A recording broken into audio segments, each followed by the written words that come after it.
Gostaria de convidá-lo a que você abrisse a sua Bíblia em Gênesis capítulo 17, verso 7.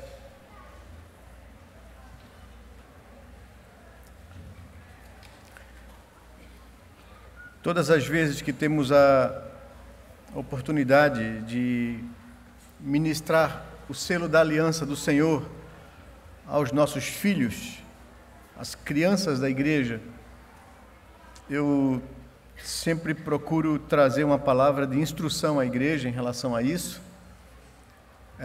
Como o presbítero Fernando aqui bem colocou, isso traz à memória dos pais o compromisso que eles têm com os seus filhos e com Deus. Isso também ajuda as pessoas que se chegam na igreja, que às vezes têm dúvidas acerca disso, se esse ato tem a anuência e a aprovação da Escritura ou se é uma tradição religiosa, porque nós fomos educados num país cristianizado pelo catolicismo romano, que batiza crianças com o intuito de tirar o seu pecado original, né? Isso traz uma certa confusão na cabeça de evangélicos que vêm de denominações que são contrárias ao batismo infantil e que, quando chegam na nossa igreja, sempre esse é um ponto que elas ficam com dúvidas, né? Gostam da teologia reformada, gostam da maneira de uma igreja reformada de expor a Escritura, mas às vezes se embatem, né? Ou têm dificuldade com essa prática. E eu gostaria de tratar sobre ela e buscarmos nas Escrituras a orientação acerca disso e a razão pela qual as igrejas reformadas, que são aliancistas, que creem que Deus estabeleceu uma aliança com o homem, com a sua posteridade, desde a criação, e que isso não mudou em toda a história salvífica, e que permanece, e há confirmação apostólica na prática da Igreja do Novo Testamento.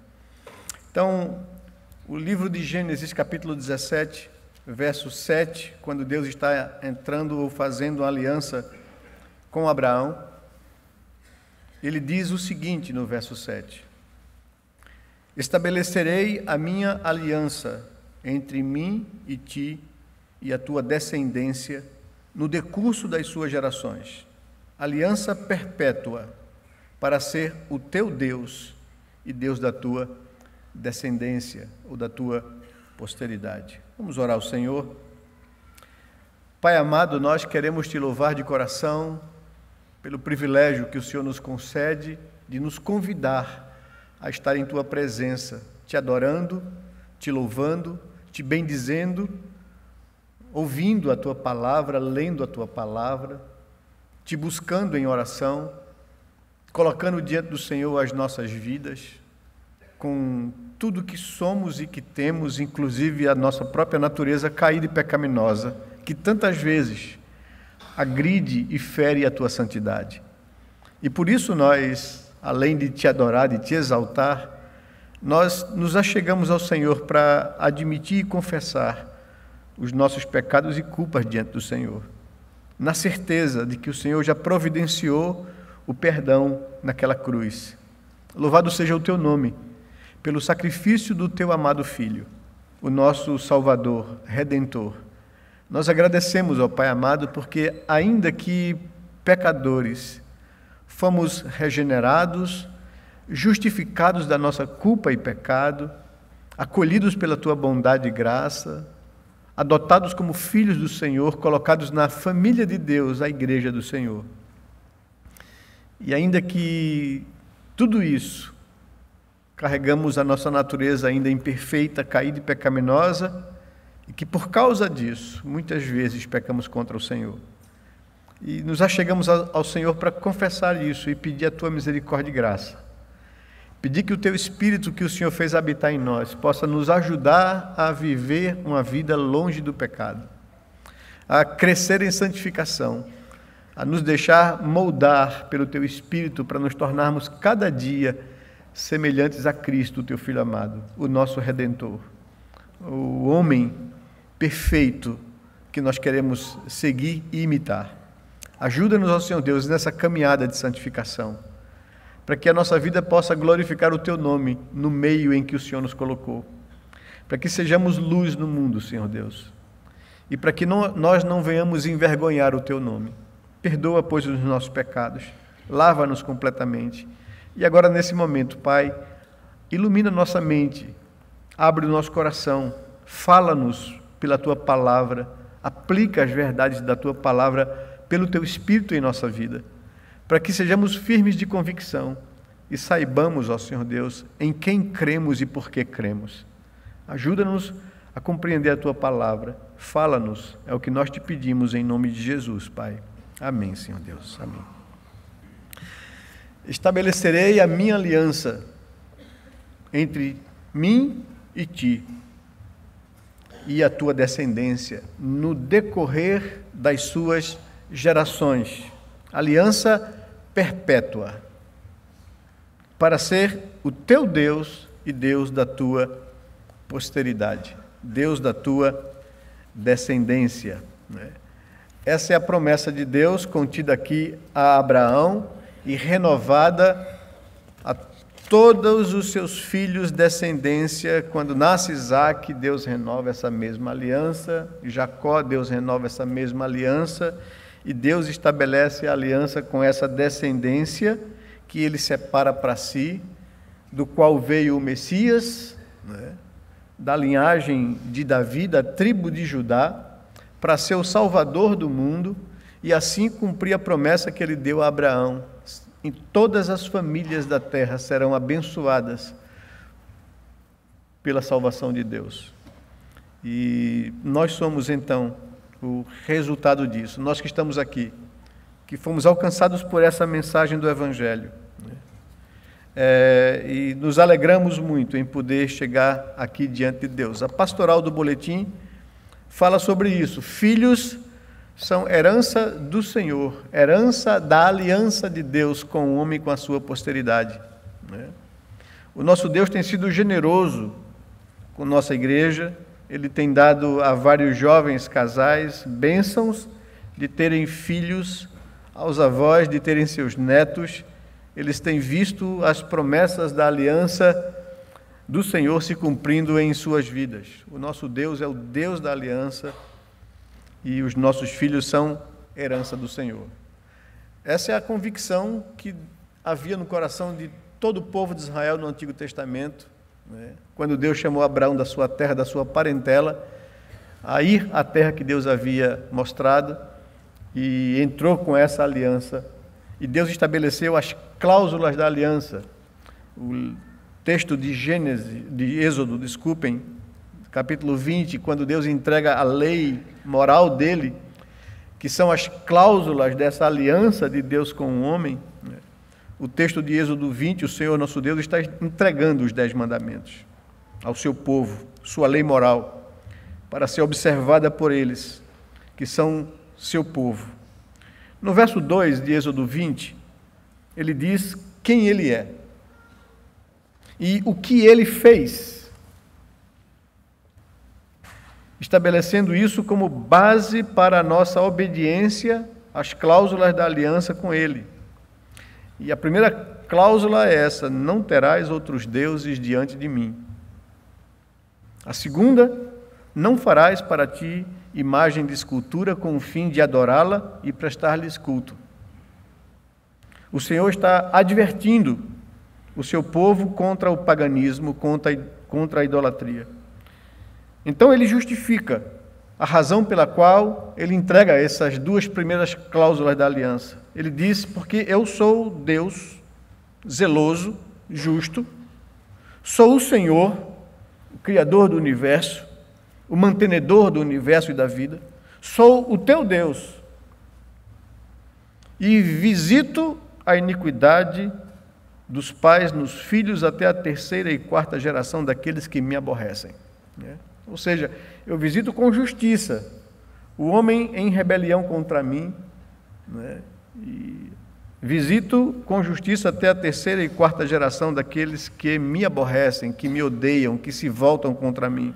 Mas, continua ele, também sou o Senhor teu Deus, que faço ou uso de misericórdia até a 1000ª geração daqueles que me amam e que guardam os meus mandamentos. Essa é a razão pela qual Deus coloca diante do seu povo as 2 primeiras cláusulas da aliança. Por causa disso, por quem eu sou, pelo que eu fiz, vocês não terão outros deuses diante de vocês. E vocês não farão para vocês imagens de escultura com o propósito de adorá-las e de prestar-lhes culto. Porque eu sou Deus zeloso e não divido a minha glória com ninguém ou com nada. Essas são as cláusulas da aliança.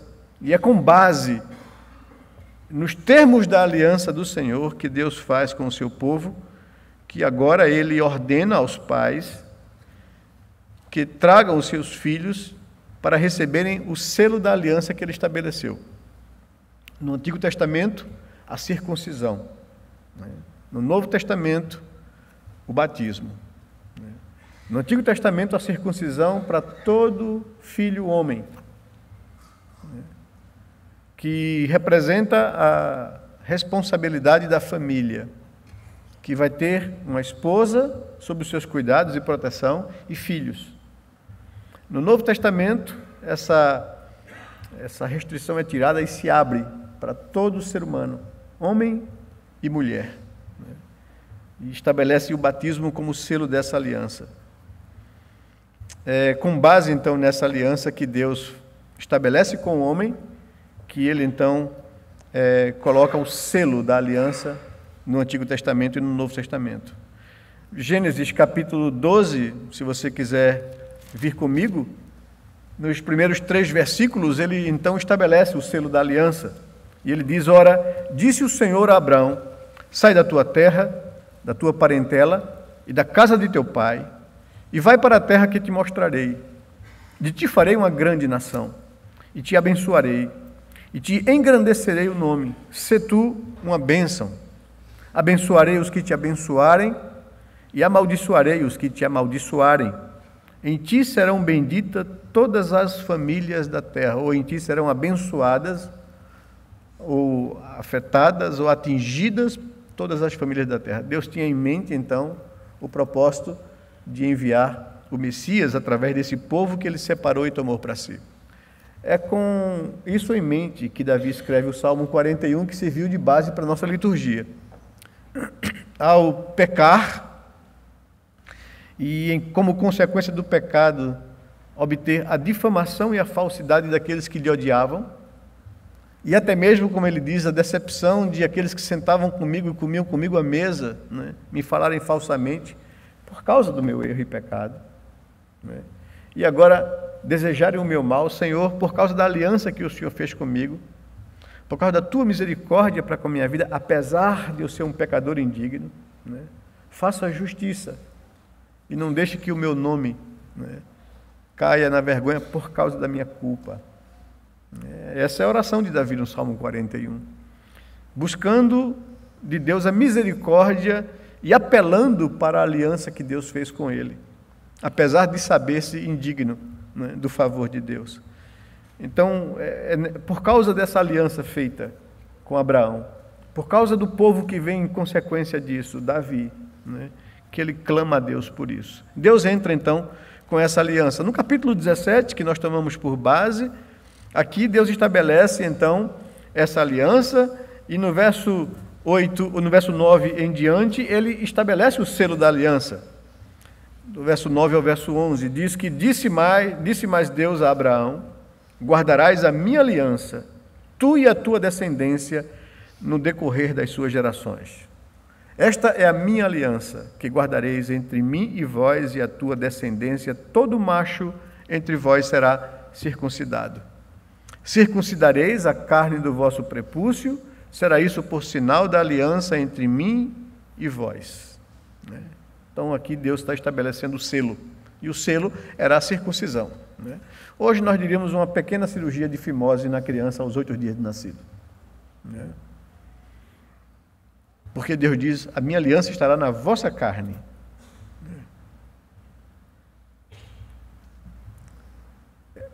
Muitas pessoas têm dúvidas se o batismo deve ser ministrado aos pequeninos.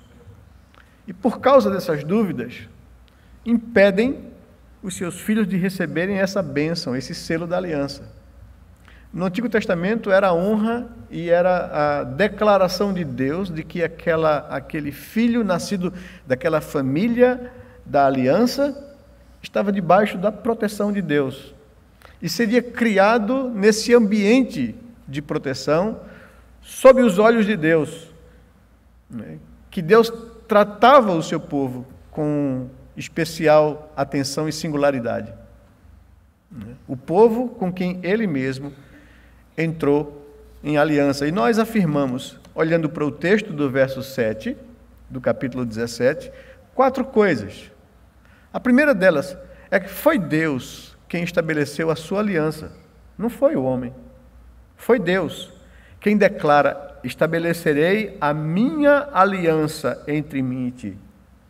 Então, essa aliança é proposta por Deus, ela é cumprida por Deus, porque o homem é incapaz de cumpri-la, né?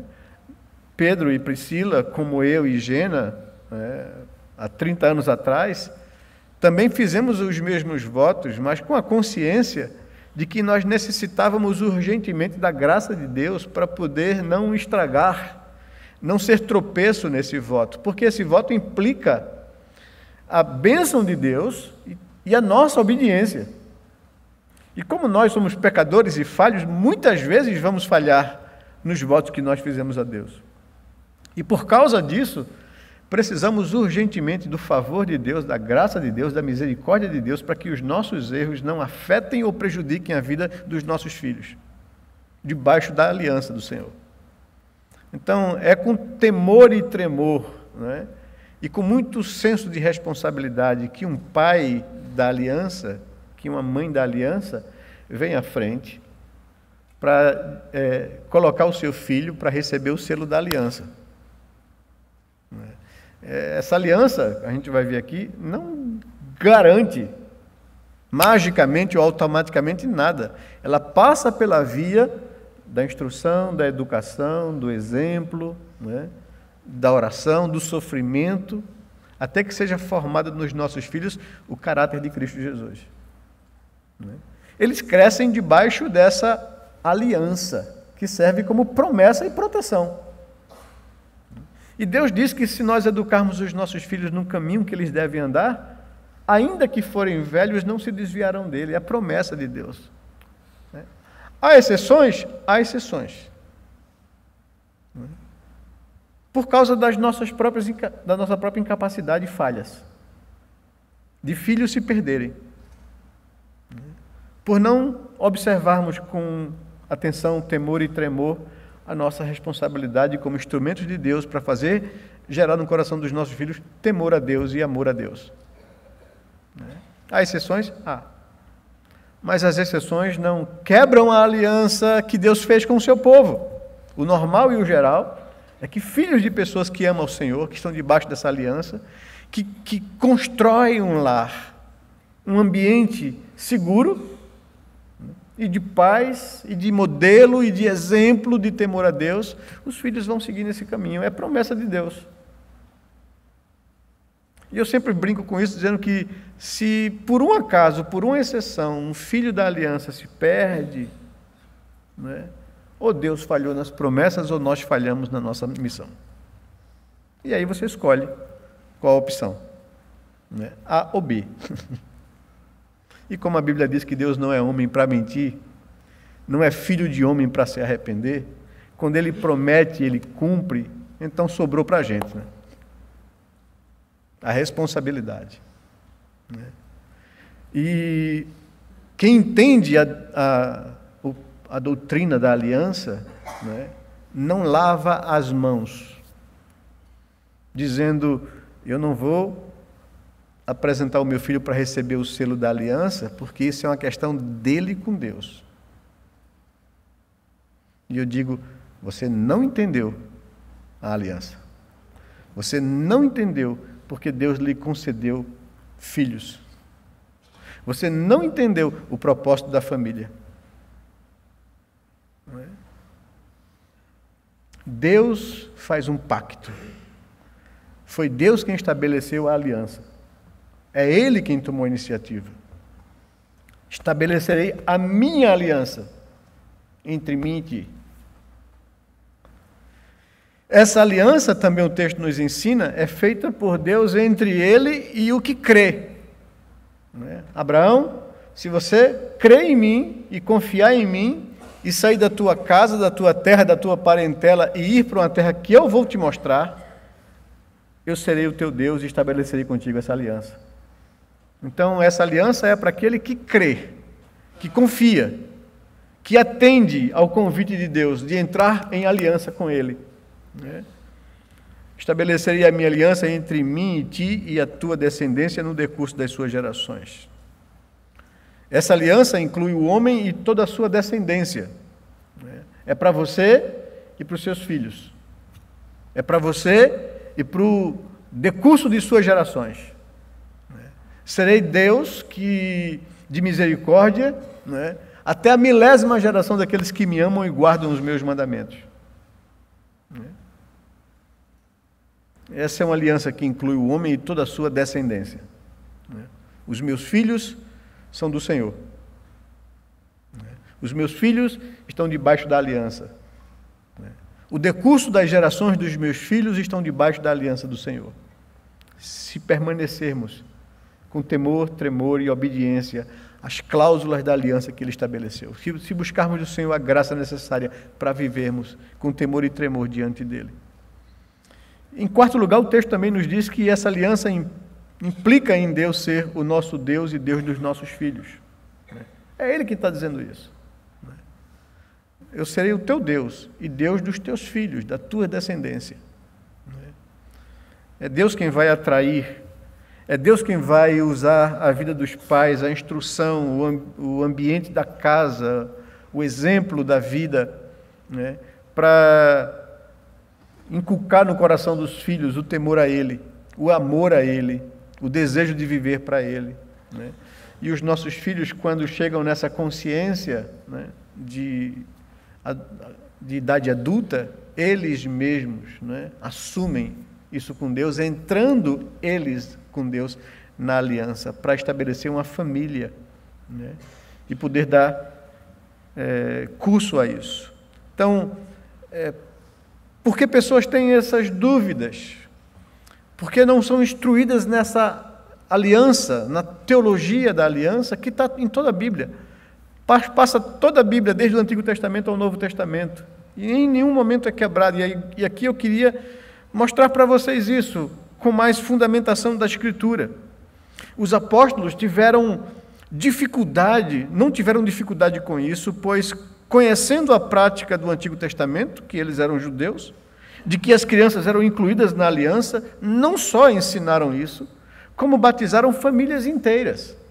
A exemplo, Pedro, no primeiro sermão evangélico, no primeiro sermão após a vinda do Espírito Santo, ali naquela festa de Pentecostes, quando inquirido pela população de Israel, que tomou consciência de que foram culpados pela morte de Jesus, porque Pedro disse isso para eles: vocês mataram o autor da vida. Deus lhes enviou o Messias e vocês se juntaram com os gentios e povos de Israel e com os governantes romanos para crucificá-lo na cruz. Vocês são culpados por isso. E aí eles chegam diante de Pedro e dizem: e agora o que nós faremos diante dessa culpa que nós carregamos de termos sido responsáveis e pedido a morte do Messias? E a resposta de Pedro é: arrependei-vos, e cada um de vós seja batizado em nome de Jesus, porque a salvação é para vocês e para os filhos de vocês e para todos que ainda estão longe. Então, é um israelita com toda a cultura judaica da aliança, dizendo para a igreja, agora que nascia ali em Pentecostes, as cláusulas da aliança e o compromisso da aliança e a extensão da aliança continuam. A salvação é para vocês e para os filhos de vocês. Atos capítulo 2, verso 37 a 41. Pedro não tem problema com isso, Não existiu nenhuma ordem de Jesus dizendo que agora se quebra o que eu fiz no Antigo Testamento e a aliança agora é só para o adulto. E os filhos estão fora disso. Não há isso na Bíblia, né? Então, quando a Bíblia não traz um mandamento desfazendo alguma coisa do Antigo Testamento, ou dizendo que se cumpriu, o princípio hermenêutico sadio, claro, é que se continua na prática daquilo que a Bíblia não proíbe. E por que Deus haveria de proibir? Se Ele desde o início criou o homem para a sua glória. Então Pedro não tem problema com isso como um bom israelita. O apóstolo Paulo não tem nenhum problema com isso. Lá em 1 Coríntios, capítulo 7, verso 14, quando questionados, o pastor Augusto pregou isso no domingo passado, quando questionado pelas mulheres lá de Corinto, que haviam entregue a sua vida a Cristo, encontrado o evangelho da graça, e eram pessoas casadas, e os seus maridos não tiveram a mesma experiência de rendição e de conversão, elas perguntaram a Paulo: e agora, o que é que nós temos que fazer? Deixamos o marido porque eles não são crentes, porque tomaram consciência do que Deus havia ensinado em todo o Antigo Testamento, que nós não deveríamos tomar pessoas não cristãs, não tementes a Deus, para o casamento. E elas vêm dizendo que a gente quer ser coerente, a gente quer obedecer a Deus. Os nossos maridos não são crentes, o que é que devemos fazer? Deixá-los? E Pedro diz: de forma nenhuma. Se Deus chamou vocês nessa condição, Deus santificará a vida do marido de vocês através da vida de vocês. De outra sorte, aí é onde eu quero chegar com vocês, ele diz: os vossos filhos seriam impuros, porém, por causa de vocês, eles são santos. E essa é uma expressão usada pelos apóstolos em todo o Novo Testamento para designar ao crente, a pessoa que é exclusiva de Deus, a pessoa que Deus tirou e separou do mundo para Ele. Os nossos filhos, diz Paulo, são santos. Eles são separados para Deus. Paulo não tem problema nenhum com isso. O próprio Jesus, em João capítulo 21, verso 15, quando está naquela tratativa de recuperar Pedro após a negação, após Pedro ter maldito o nome de Jesus, quando foi pressionado pelos criados da casa do sumo sacerdote, Jesus restaurando Pedro, com aquele diálogo de: Pedro, tu me amas com o amor com que eu te amei? E Pedro: não, Senhor, eu reconheço que não consigo, o meu amor é falho e humano. Ele disse: tem nada não, Pedro, eu sei disso, apacenta os meus cordeirinhos. É a expressão que Jesus usa: pastoreia as crianças do rebanho. É o próprio Jesus, quando interrompido pelos pais, num estudo, num sermão que ele pregava ao ar livre, os pais trazem os seus filhos para serem abençoados pelo Senhor, e os discípulos provocam os pais a não interromperem Jesus, reprovando aquele ato, né, de interrupção, e Jesus repreende os seus discípulos, dizendo: deixai vir a mim os tais, essas crianças, não as impeçais, porque delas é o reino dos céus. O Senhor não está afirmando que da criança é o reino do céu. O Senhor está afirmando dessas tais crianças, que são filhas de crentes, que temem o meu nome, que estão debaixo da aliança, desses tais é o reino dos céus. Porque crescem nesse ambiente da aliança de Deus. Essa é a interpretação do texto. A gente vê que em todo o livro de Atos, quando a igreja vai se expandindo pelo Império Romano, famílias inteiras foram batizadas, quando os pais ou responsáveis aceitavam a Jesus. Você vai ver isso em Atos capítulo 11, versículo 4, quando Cornélio se rende a Jesus, carcereiro, de madrugada. Aquele evento acontece na prisão. Depois de um dia de ter sido açoitado, Paulo e Silas estão presos, acorrentados na prisão, e com as costas esfoladas dos açoites. Eles louvam a Deus. Diz Lucas que era alta madrugada. E todos os presos ficaram ouvindo aquilo ali, impactados pela gratidão de pessoas que foram esfoladas por pregar a Cristo. aquele lugar se treme, as cadeias se rompem, as portas se abrem, né? E o alvoroço é tão grande que o carcereiro, ao acordar do seu sono, percebendo aquilo, pega da espada e ia se matar, para não responder com a própria vida à autoridade romana, porque os presos haviam fugido. E Paulo o interrompe, dizendo: não te faças nenhum mal, porque ninguém fugiu, todo mundo está aqui. E aquele homem quebrantado chega para Paulo e diz: o que é que eu faço da minha vida agora? E o apóstolo Paulo diz: arrependei-vos e credes no Senhor Jesus. Naquela mesma hora da noite, diz o texto, que ele, após fechar as portas da prisão, após levou Paulo e Silas para sua casa, alta madrugada, cuidou das suas feridas, e ali ele e toda a sua casa foi batizado. Atos capítulo 11, versículo 14. Confere também Lídia, no capítulo 16. Ele está falando do carcereiro, né? E dando referência do texto de Cornélio lá. Estou meio doido hoje aqui, né? Carcereiro é Atos capítulo 16, verso 31 a 33. Né? Agora eu faço referência a Cornélio, né? Quando um homem temente a Deus, que lia a palavra, manda chamar a Pedro, né? E Pedro, resistindo de ir pregar o evangelho a um gentil, né? A um romano, né? Deus lhe dá uma visão, dizendo, com um lençol descendo do céu, com animais que na lei litúrgica do Antigo Testamento eram animais impuros, e que o judeu não podia comer desses animais, e a voz dos céus dizia, na visão de Pedro, mata esses animais e come. E Pedro dizia, respondendo como um bom judeu: de forma nenhuma, esses animais são impuros. E a voz dizia a Pedro: não tornes impuro o que eu purifiquei. E Pedro ficou confuso com aquilo, e é acordado de manhã cedo por representantes desse Cornélio, que batem à sua porta dizendo: olha, e conta a história. Cornélio, nosso comandante, estava lendo as Escrituras e em sonho ele teve essa visão de que viesse aqui à tua casa para te chamar, para que você fosse lá pregar para ele e a família dele. E Pedro vai.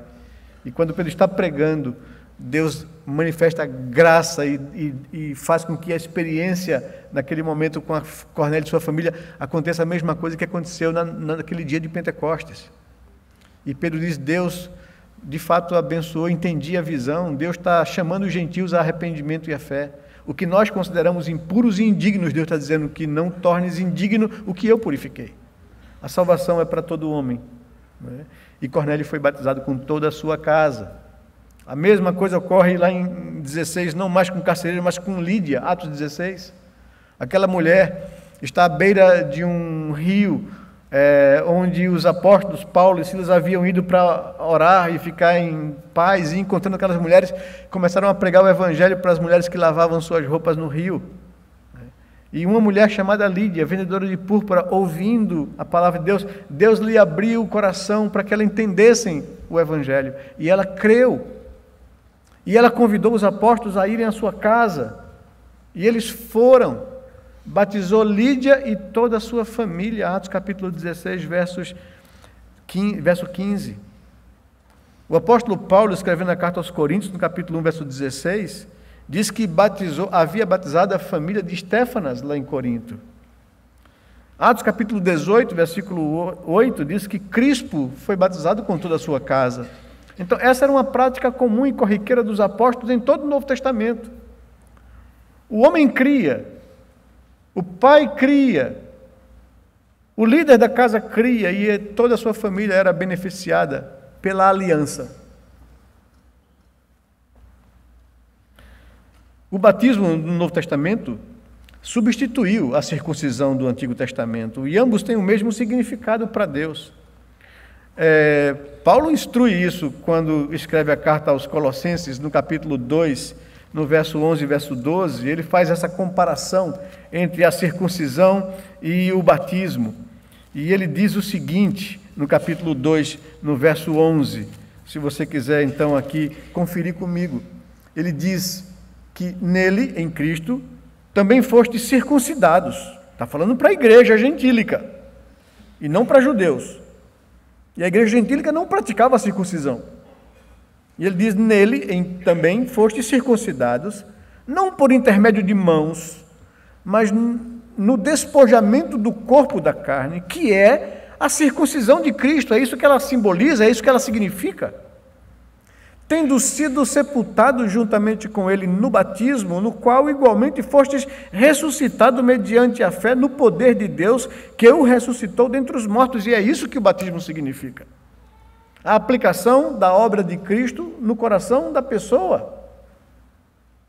Isso significa dizer que nem a circuncisão, o ato em si, nem a circuncisão tem poder salvífico no Antigo Testamento, e nem o batismo tem poder salvífico no Novo Testamento.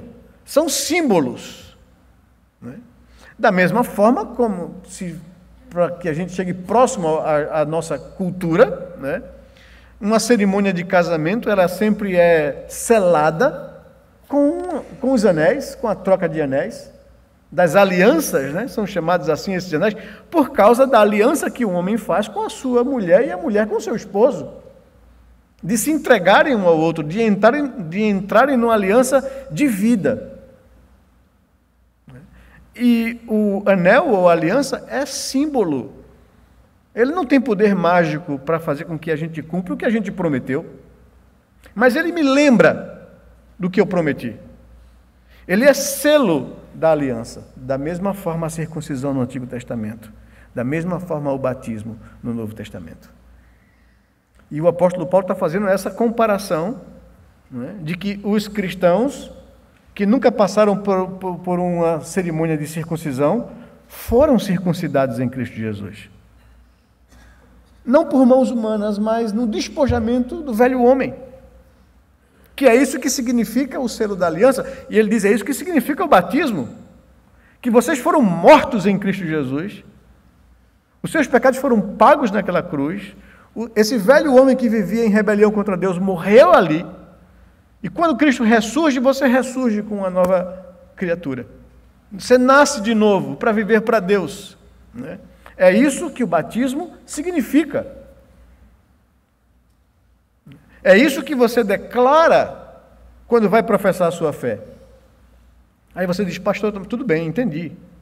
Mas isso, quando a pessoa professa a sua fé, e a criança? Ela não professa fé, ela não tem consciência de nada. Eu digo, é verdade, da mesma forma que ao 8º dia de nascido, no Antigo Testamento, a criança não tinha consciência de nada. Mas quem é que assume, quem é que professa a fé, quem é que se responsabiliza pela vida da criança, dada por Deus a ele como herança? Os pais. Há uma profissão de fé. Há um assumir compromisso.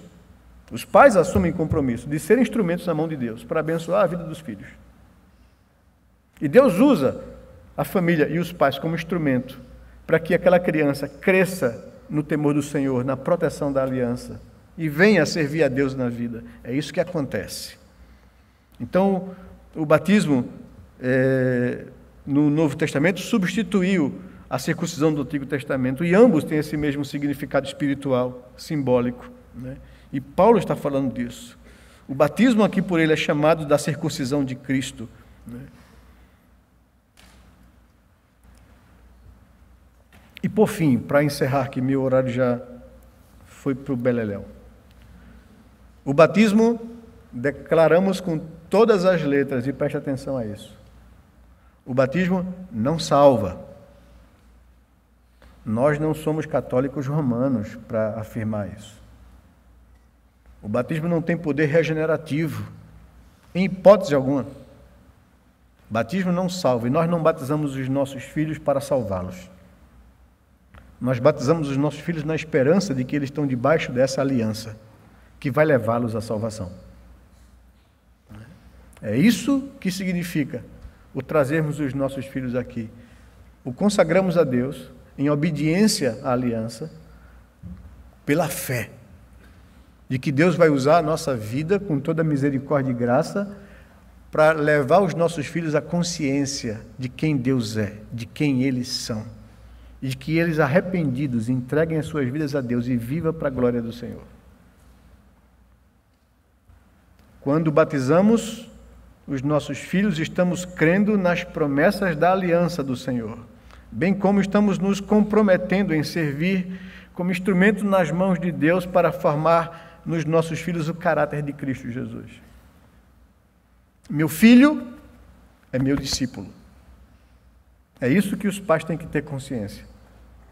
Deus me confiou alguém para que eu o discipule, para que eu o torne alguém temente a Deus, que viva para glorificar o Senhor. Meu filho é meu discípulo. Arthur é discípulo de Pedro e de Priscila. E a responsabilidade de Pedro e de Priscila é criá-lo no caminho do Senhor. É orar por ele, é aconselhá-lo, é fazer com que ele ande nesses caminhos. É bom que vocês saibam que, historicamente falando, até o século XVI, na época da Reforma, não havia resistência ao batismo infantil.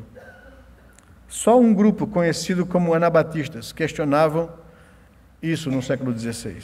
E depois as igrejas arminianas, ou antipedobatistas, que não são aliancistas, que creem que, consciente ou inconscientemente, que a salvação é resultado de uma escolha do homem. Então, uma criança não pode escolher, não pode ser batizada. Essa é a lógica, e essa lógica está correta. Se a minha base teológica e de salvação é a minha fé. Mas como eu sei pela Escritura que não depende de quem quer ou de quem corre, mas de usar Deus a sua misericórdia, que nenhum morto espiritualmente é capaz de crer, que não há quem entenda e não há quem busque a Deus, todos pecaram e se fizeram inúteis ao propósito original pelo qual foram criados. Todos nós nos perdemos e andávamos segundo o curso desse mundo, segundo o príncipe da potestade do ar, desse espírito que agora opera sobre os filhos da desobediência, ou seja, toda a humanidade. Que andávamos fazendo a vontade da carne e dos pensamentos e, por natureza de queda, éramos filhos da ira, como também todos os demais homens, é o que afirma Efésios capítulo 2, versos de 1 a 3. Estamos mortos em delitos e pecados, incapazes de responder a Deus. Mas graças a Deus, o verso 4 do mesmo capítulo 2 de Efésios diz: mas Deus, porque é rico em misericórdia, por causa do grande amor com que nos amou, e mesmo estando nós mortos em delitos e pecados, nos deu vida juntamente com Cristo. Pela graça sois salvos. Somos salvos por essa ação graciosa de Deus que se intrometeu na nossa história e que nos chamou ao arrependimento, particularmente,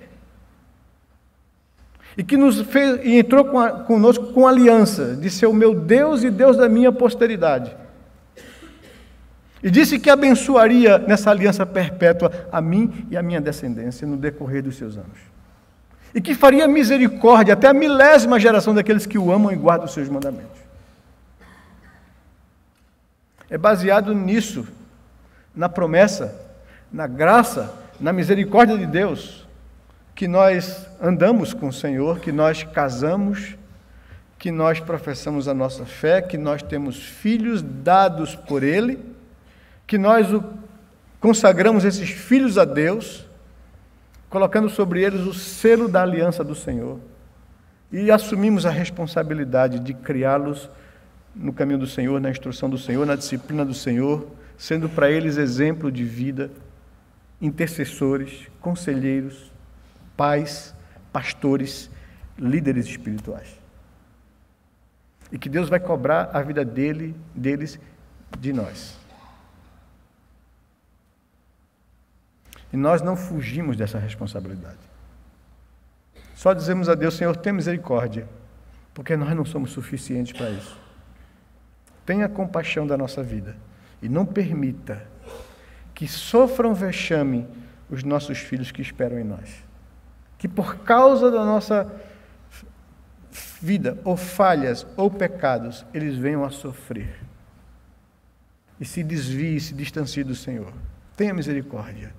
E quando acontece de nossos filhos titubearem num momento ou outro, se desviarem de Deus, aí é que a nossa vida tem que se quebrar diante do Senhor, botar o joelho no chão e dizer: Senhor, tenha misericórdia. Não permita que eles se percam. Conduz a arrependimento. Traga-os de volta. Faz com que a semente plantada durante a vida toda no coração deles brote para a vida eterna. Porque a tua palavra tem poder para isso. E a tua promessa e a tua aliança é aliança perpétua. Tem misericórdia. E nós não desistimos dos nossos filhos. O compromisso é dos pais. Toda bênção pressupõe responsabilidade. Filho é bênção, mas é uma grande responsabilidade. E nós temos que andar diante do Senhor. Mas não se esqueçam que há promessa de Deus e também compromisso. Mas o fim é vitória. Se vocês o amarem e guardarem os seus mandamentos, Ele fará ou usará de misericórdia até 1000 gerações daqueles que Lhe amam. Essa é a promessa. E a gente quer, de fato, viver confiado nessas promessas de Deus. Que Deus nos abençoe.